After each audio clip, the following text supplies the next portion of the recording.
everyone, welcome back to the channel. I am Madcap, and this is another video on Raid Shadow Legends. First off, before we get into the I built them so you don't have to on Mistrider Daithi, check out this video. Your chance to win 540 gems plus an ancient shard. All you got to do is comment on that video, but you have to watch the video to see what you have to comment on, but just check that out. Your chance to win 540 gems for your account, as I do once a month, so please do that. I will probably random pick those like I normally do on the weekend.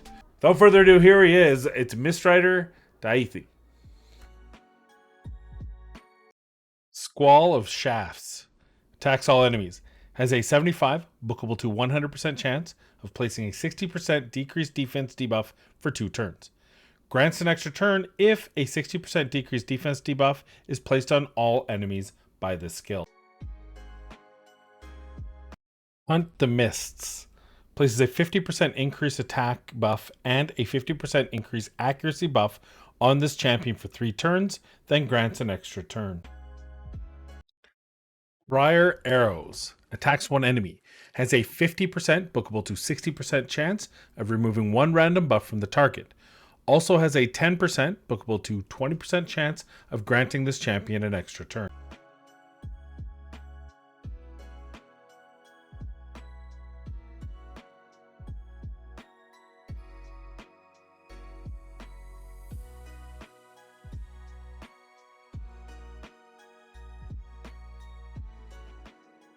Here is our Mistrider Daithi. The first thing you got to notice is that he does actually have a blessing. So please put that in perspective when looking at this. I thought about taking off the blessing, but I actually don't know how. I don't know how to just not have a blessing. So I guess I could have maybe picked something that didn't give him, but he's actually got a really good one, 4-star. So he is getting that extra attack and crit damage. So that is something to consider when looking at what the kind of damage and stuff he was doing.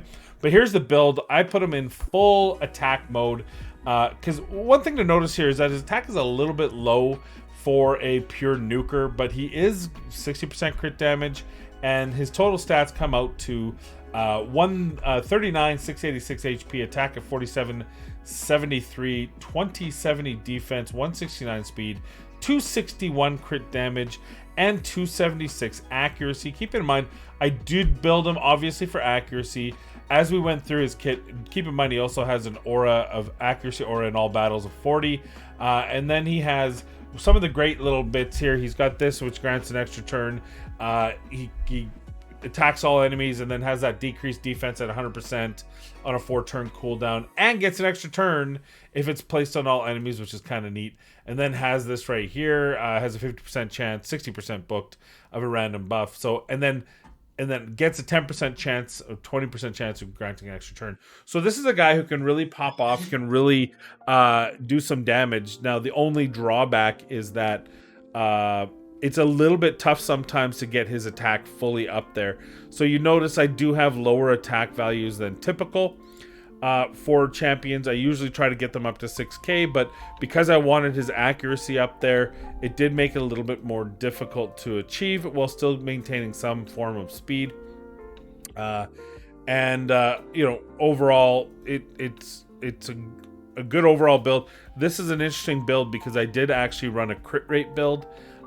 Just because a lot of people, and this is probably soapboxing again, I've already done this once, it's gonna be a 50-minute video, but a lot of people will tell you that crit damage is the only way to build a champion. Well, even without this 20, that's 241 crit damage, perfectly fine for a nuking debuffer. And then on top of that, he still has all the stats I need with that crit rate. And this was, I didn't steal gear from anyone. This is his own gear that he's going to have forever and ever. I needed to build these champions, and I have 2 of them. Well, 3 of them actually that I got to build out for the Sylvan Watchers, and I need to make sure that they're in their own gear. I don't want to borrow gear for the purposes of a video, because I'm going to need these for the eventual opening, you know, 6 months down the road or whatever it's going to be of their faction. So I really wanted to try to get their gear as their own. And I think I have a lot of room to grow on the accessories as well. So we have an attack with only a single attack here. We have a crit damage with a single accuracy here. And we have accuracy with 2 speed and 1 attack here. So that's an opportunity. All 3 of those are opportunity double attack rolls, double, triple accuracy rolls, so I can get more attack out of his gear. So I think this is a good first start. As far as his masteries went, we did go War Master proc. Again, these are champions that I feel are best used for the arena. So as you can see, I'll move myself over here. I did give him a War Master proc. I think the fact that he gets so many extra turns really makes that War Master even more useful. But why don't we take him in? We're going to do some damage testing with him against similar champions. And then we're going to follow that up. Of course, we're going to take him into a dungeon, see what he can do. And then we'll go with final thoughts. So without further ado, let's now do some damage testing. All right, now it's time for a little bit of damage testing. Now, he's only got 2 skills that do damage, but he does have an extra turn on that A3, so we're going to give him the advantage of that, and I think it's only fair to do so. So we've got a couple other misfits in here. I'll show you their numbers in a second. They're all over the spectrum, but it's a pretty good overall example. So we're going to do AoE damages for testing. And then we'll give her AoE. Remember, her AoE is going to be pretty good when she has that increased cooldown to 2 skills. She does not have an actual AoE. So here's the deal. This is a self buff with an extra turn. So I think it's perfectly appropriate to put hit on this skill and then hit it out. And yeah, he killed a couple people. This probably won't even be a fair test of damage. But you see, even with killing people, 448, almost reaching ethos level, because he's got that self-attack buff. Big deal. Even if you have an attack champion who's already putting those buffs up on him, I think that this guy, we can even sacrifice more of that attack and more of his accuracy to get more speed to have him go sooner. Like without Venus, he would be a perfectly viable candidate. He's debuffing and he's hitting for 448, probably 460. So definitely in that respect, very strong skill. Now the other thing, we'll replay again, and we're gonna go with A1s. Now keep in mind, this isn't a compare. Like Alika's A2 will hit for about 130,000. So I don't think it's really fair to kind of just put her right up against him, but we're gonna go there. She also only got 1 hit there. That's kind of strange. We'll show you Juliana. I think this is her hardest hitting skill.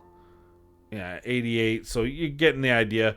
And then again, this guy gets the extra turn. So it's only, in my opinion, fair to punch that number. And that's good damage there. Let's go back and see what the damage looks like. So 129, 108 for Juliana. She didn't use her A1, but Alika, he hit more damage than Alika. Alika has a 50% chance of getting about 150,000. And he did hit more than Ethos, right? Even though there's a huge disparity in the numbers. Let me show you what we're working on. You already saw him, but just as a refresher, the big thing, you're looking at 4773, 261, 276. Those are the 3 items you need to know. And if you look from an Ethos perspective, you're looking at 179 accuracy, because I don't play him for accuracy, 255, 221 speed, big deal, but 75, 48.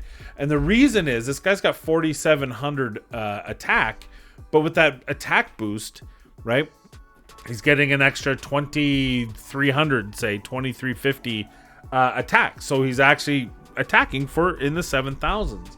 And granted, if you had an AoE attack up, then Ethos would hit even harder than him again. But the other thing to keep in mind is that we built him just for this damage testing. The reality is, and I'm going to build him differently for the actual dungeon run, because we want him more survivable, because he is our debuffer. And I'll show you how you can do that and still make use of his kit, which is a really strong kit, in complement to a team.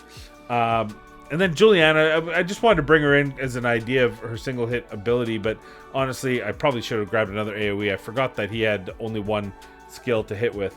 So very strong champion, right? That self buff is a big deal. So why don't we now take him into a dungeon? I'm going to rebuild him, to be a more well-rounded champion. Probably how I think he should be built. And then we'll come back and we'll show you the results. All right, so here is our updated and beautiful team here. We've got Mistrider Daithi in the lead for his increased accuracy. See, his accuracy is down. He's no longer in Savage, but we have more attack now, 50-53. We have 48,000 HP, good survivability, 254 speed to make sure he goes first, 242 crit damage. We still want him to do that damage, right? And he's still going to get that increased attack. And we're just going to tell him always use the A2 or A3 first. We're bringing in Ursula. The main thing here is she doesn't need to use this. She can actually probably use neither on this wave. And then we're really just bringing our Urticata in for the boss. So we're gonna lock him out. We want this. We don't want him to use this because we need that for that second wave. We want to make sure that no matter what, we're doing some damage. His cooldowns are so good that we can run this. Round 2, same thing here. Ursula. Now we're gonna first choice the decreased attack just to keep us alive. I don't think I want this yet. I think I want that to save that for the boss. Again, I want to save all her abilities for the boss. So we'll do that. Ethos, this is where we're going to extinguish life. After that, he can do whatever he wants. And Bad L, we're just letting him do. Round 3, same with Bad L. Ethos can do what he wants. Urticata, this is where I think we want the Hex first, right?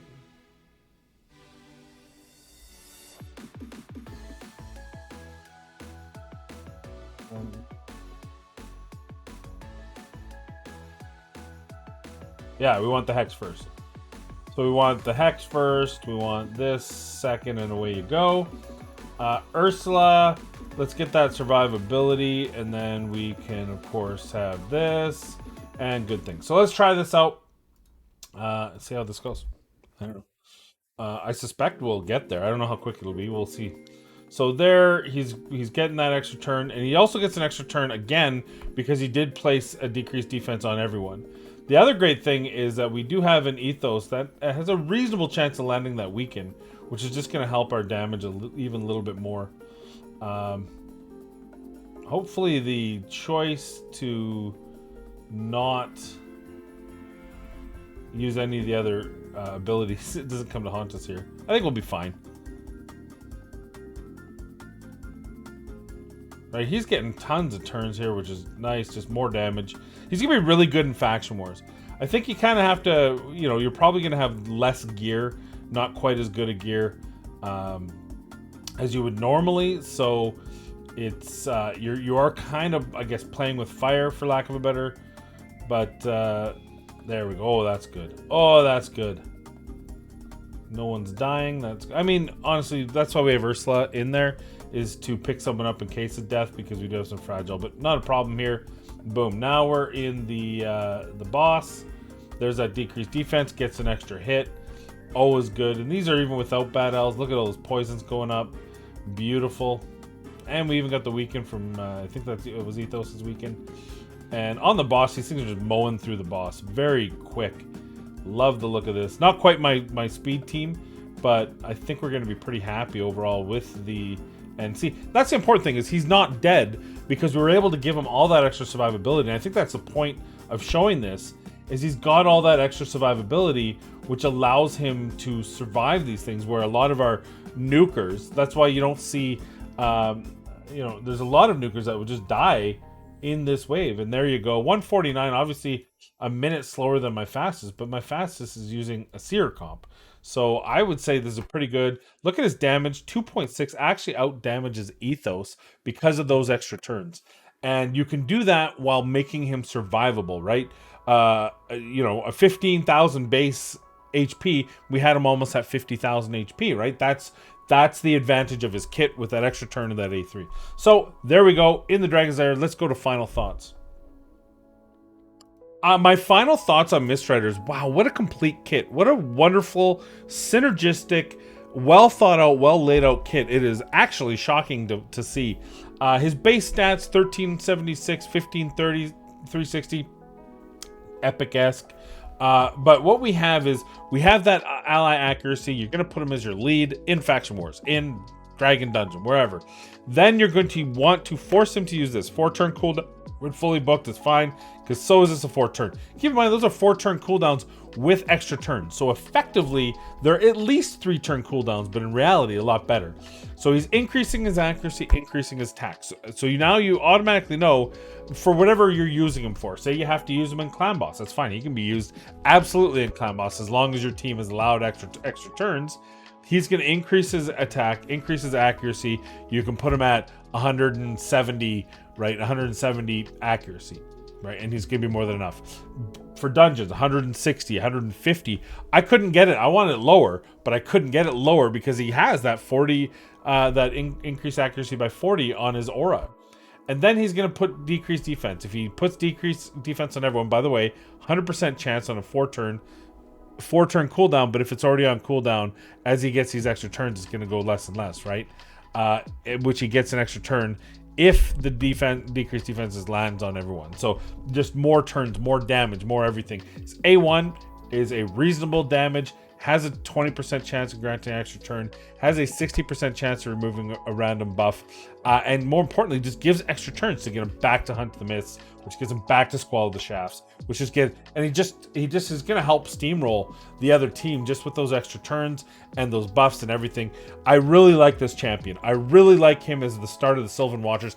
If nothing else, this guy's an amazing entrance to the Sylvan Watcher team. I think he's going to be very helpful, and overall he's going to help you clear that content. I firmly believe that he is going to be a mainstay when it comes to 6 months or 5 months down the road, whenever it's going to be, when they open up the faction wars for Sylvan Watchers. I just can't see it being any other way with how this kit synergizes and how well you can build them out to still get damage while making them survivable.